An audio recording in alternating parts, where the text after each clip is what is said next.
One of the funniest things to witness in our modern civilization is to realize how many children actually have the right worldviews, and as we grow up, we get indoctrinated by all sorts of nonsense.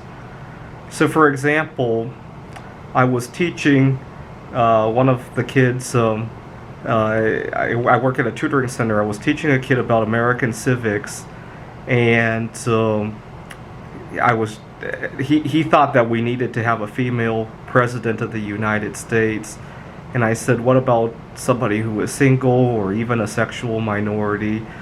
And I described the differences that we get treated. And my student who learned about how our taxes work, he says, you could just file jointly with your best friend.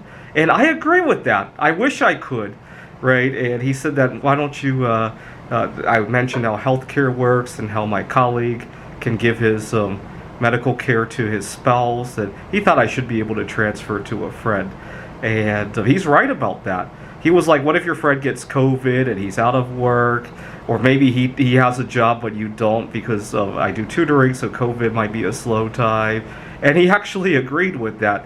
And he's right about it. It's the people who are all grown up and indoctrinated that are off a little bit about it, right?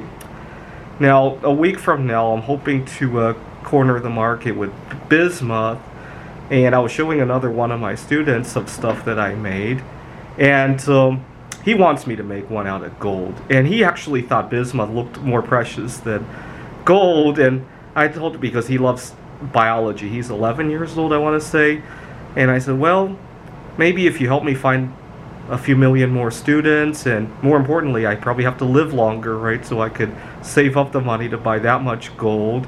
And we did a little calculation, gold being twice as dense as bismuth, right? And so and then I told him, well, maybe if we get lucky, bismuth will eventually be worth more than gold at some point. Then I'll just trade all my bismuth for gold, and we'll see how that turns out. Although I'll probably have to get a better furnace, right, and better equipment. The mold that I poured this in probably won't hold gold, so I got to show him melting points and all that. And he thought bismuth was worth more than gold, and it really should be, right? Unfortunately, at some point in our lives, we've been indoctrinated about how valuable gold is, even though it just sits on shelves, whereas bismuth actually goes out there and does real work, like in semiconductors, in nuclear reactors, and all that, right? Anyways, stop indoctrinating yourself.